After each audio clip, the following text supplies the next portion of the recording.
often are you at Spike Hill? I'd say every 2 to 3 weeks.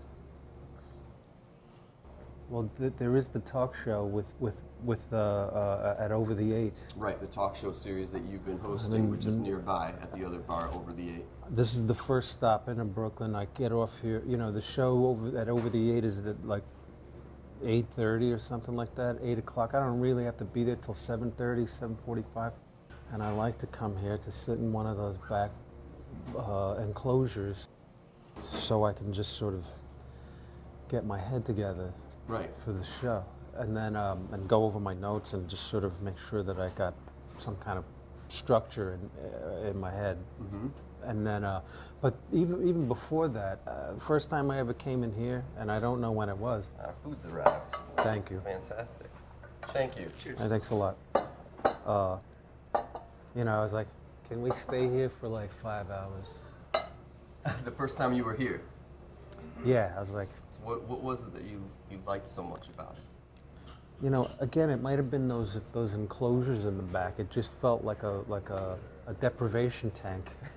It just, you know, the outside world was shut out, and I was able to have some kind of like a semblance of privacy with the person I was with. So when would you say that you started coming out here? In 1990. You shot a movie over here in Williamsburg, Brooklyn? Actually, on North First Street, on the stoop of my friend's building that I was just talking about, and he lived there at the time too, but I didn't know him. And the movie was called Billy Bathgate. It was directed by Robert Benton.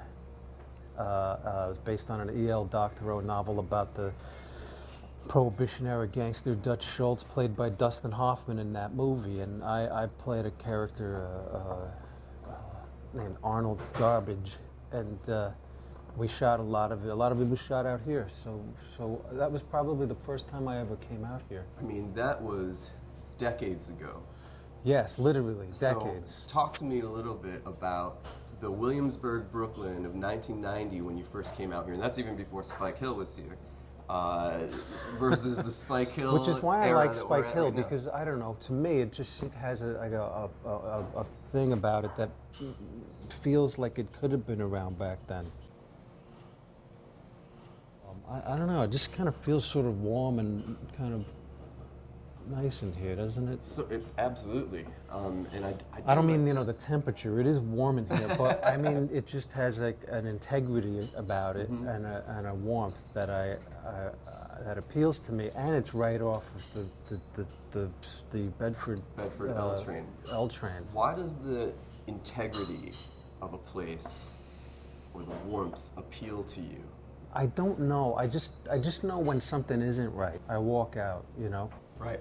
But this is like kind of like an Irish pub, you know, like a traditional sort of. We could be in Ireland right now. All right, Williamsburg, Ireland. Yeah. Now you brought up your talk show series that you've been doing in the neighborhood. Yeah. And I wanted to talk about that a little bit with you as well. I've always been curious to see certain people, put certain people in a room together, you know, like you know, I'm making lists of you know, potential, you know, panels that we could have. Like one I came up with that I think would be, personally, would be Edie Falco, The Edge, and Dick Cavett.